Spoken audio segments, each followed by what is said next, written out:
Hello, kumusta po kayo? Meron po kong health information para sa inyo tungkol sa halamang oregano. Ito po, yan.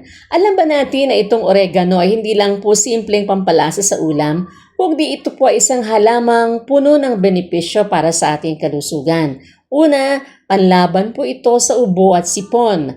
Ang oregano tea o pinigang dahon nito ay matagal na pong ginagamit para guminhawa ang paghinga at mabawasan ang pananakit ng lalamunan.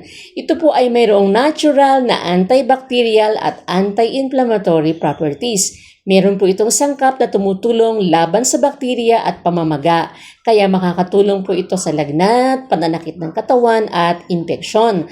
At dahil po sa taglay nitong vitamins at antioxidants, nakakatulong din po ito na palakasin ang immune system laban sa sakit.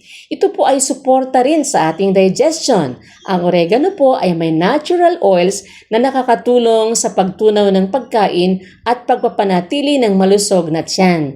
Mayaman din po ito sa antioxidants, kaya po makakatulong din ito panlaban sa free radicals na sanhi ng maagang pagtanda at ng ilang karamdaman. Ito po ang oregano. Madali lang po itong tumubo, magtanim tayo nito sa ating tahanan.